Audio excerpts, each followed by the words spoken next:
you all for joining us today.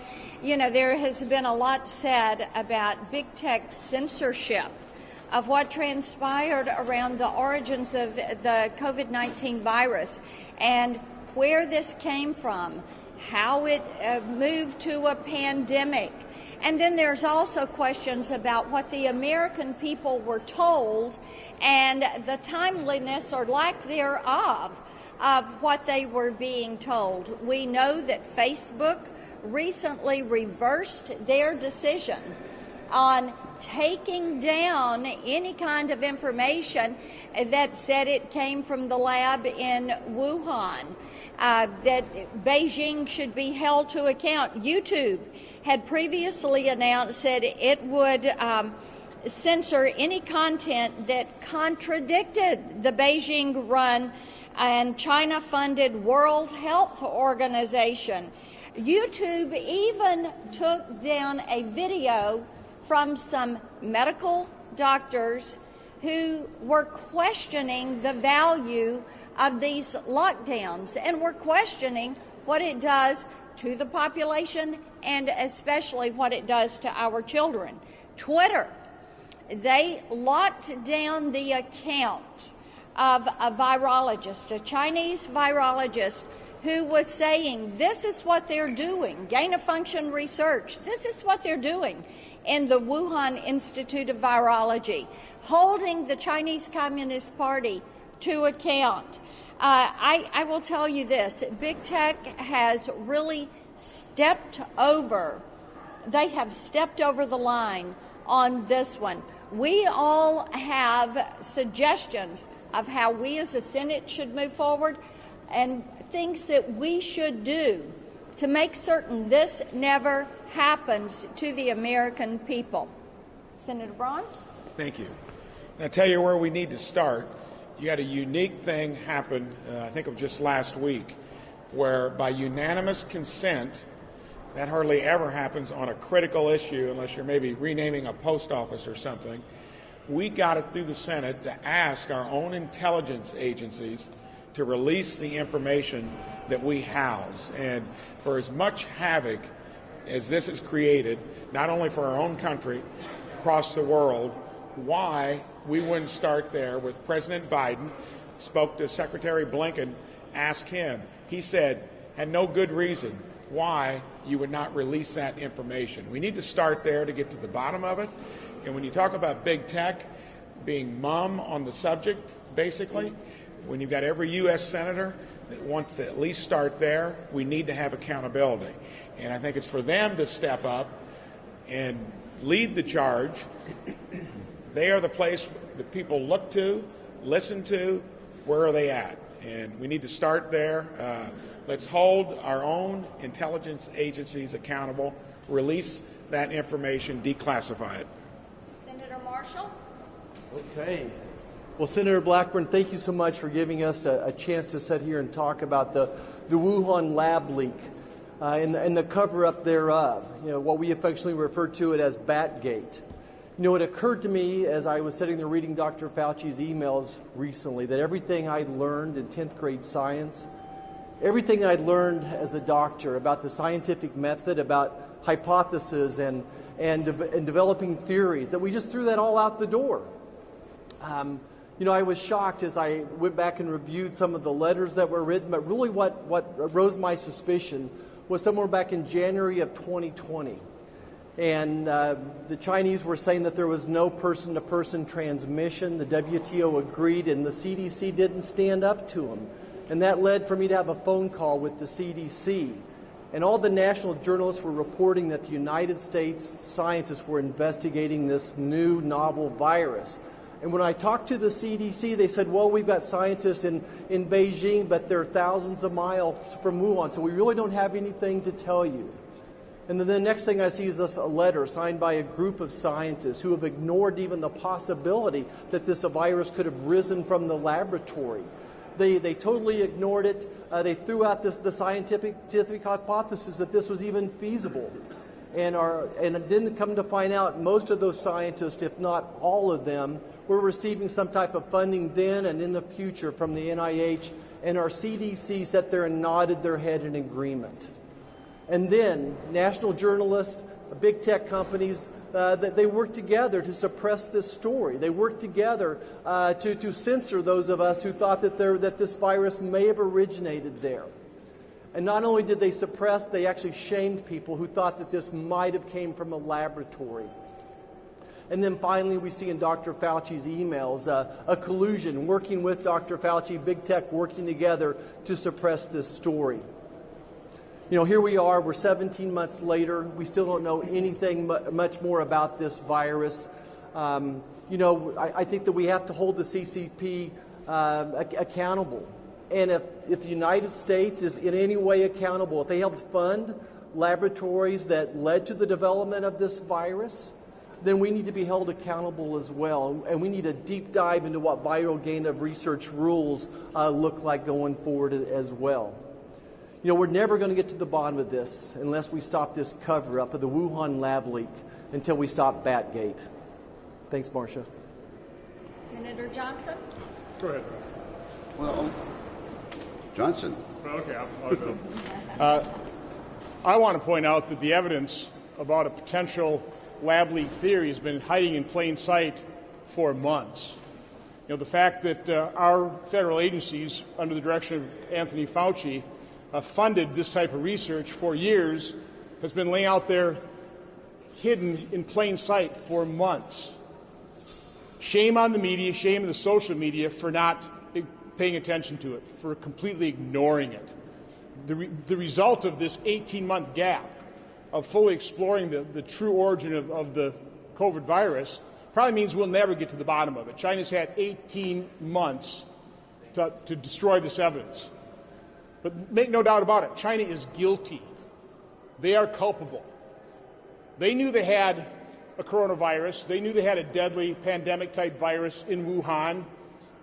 They didn't allow flights out of Wuhan to the rest of China, but they let that virus infect the entire world. So we already know China's guilty. We already know they have to be held to account. I think we also need to hold the news media and the social media accountable as well. This isn't the only area of suppression. I could list a long list of false narratives, false stories that the drive-by media promotes and then never really adequately retracts. But when it comes to COVID, I have personal experience with censorship and suppression that I believe has cost tens of thousands of Americans their lives. The NIH guidelines as it relates to treatment of COVID remains a compassionless guideline to basically do nothing.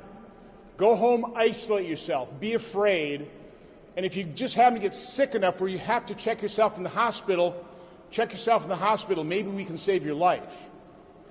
I held 2 hearings on early treatment. Dr. Peter McCulloch laid out the 4 pillars of pandemic response. The first one is try and stop the spread. Well, China is guilty in not doing that. The second pillar is early treatment. Basically, how we apply medicine to every other condition, early detection, early treatment. Then in-hospital treatment, and finally vaccine. Why did our health agencies, why did Anthony Fauci, why did the mainstream media suppress and censor doctors that had the courage and compassion to treat patients early with cheap, generic, repurposed drugs? Why did that happen? There is growing evidence. It's not being reported on by the media. Mexico's having great success with ivermectin. Certain provinces in India are having great success with ivermectin. Where's the reporting on that? We've seen studies where 50 to 85% of lives could have been saved. It prevents that much death. Apply that percentage to the 600,000 Americans that lost their lives, which is why I believe the news media will never admit their complicity and why they will never admit they were wrong here. But it's not too late. Lives can be saved. We're still going to need early treatment. No matter how effective a vaccine is, no matter how effective immunity from having been infected is, other people will get infected. Other people are going to need early treatment. So I am imploring the media, pay attention to people like Dr. Corey, Dr. Peter McCulloch, the other doctors that have the courage and compassion to treat patients. It's not too late. We need to start and really robustly explore early treatment now. finally, Senator Wicker, who joins me in holding big tech accountable and dealing with Section 230 and censorship. Thank you, Senator Blackburn and others. The last quarter of a century has seen enormous growth in the internet, and much of it's been positive, as we all know. But the result of this quarter century has been that it has allowed a handful of internet big tech platforms to grow enormously large, enormously rich, and enormously powerful, to the point where they decide what is the news. They decide what information the public is going to get and what information is going to be blocked. And it's not just the Wuhan virus, which is an outrage, as my colleagues have just described. We could cite chapter and verse time and time again about these big platforms deciding what we will hear and what we can't hear. So let me just help out by saying Senator Johnson is right, and I will cite a few examples. Google threatened to cut off several conservative websites, including The Federalist. How do they have the power to do that? How can they justify doing that? Companies restrict or terminate conservative users' accounts and content on social media. Facebook announced it's suspending the account of a former president of the United States. That is too much power for them to decide who can and who cannot make news and be quoted. Twitter moved to censor any coronavirus coverage that they thought, in their judgment, might cause widespread panic. How does a multi-rich, powerful internet platform get to make that decision? And I could go on and on and on. That's why I've joined with senators like Senator Blackburn in trying to correct the Section 230 gaps, but also why I'm introducing legislation to make it clear that these large internet tech platforms cannot discriminate based on their own opinions and based on what they think the public should and should not be allowed to hear. This is a serious, grave threat to freedom and the open exchange of ideas under our Constitution, and I'm glad to stand with these members on this task. Thank you all. As you can see, this is something that is going to span several committees here in the U.S. Senate. It is our job to get to the bottom of what happened and then to bring forward remedies like Senator Wicker has just laid out. Got a question? Thank you. So the EU and G7 have called for an investigation into whether or not this was a Wuhan lab leak. I'm wondering, do you think an international approach is the best way to investigate this going forward, or what would you recommend? I think the standing committees of the U.S. Senate should take the lead. We are pleased that our allies are also joining us and saying this needs to be investigated. It is obvious that something was not right. It is of concern that the WHO decided that they were going to let the communist Chinese tell them when and how they could approach this lab, and that we had to wait for months. And then also, I saw your release yesterday about firing Dr. Fauci. Can you just talk a little bit about that on camera? Sure. I think that it is appropriate that Dr. Fauci step aside from his responsibilities at the NIAID and that he make himself available to Congress to find out exactly how was he in cahoots with Mark Zuckerberg and big tech. What transpired there? Did the American people hear some truth, but not the whole truth and nothing but the truth?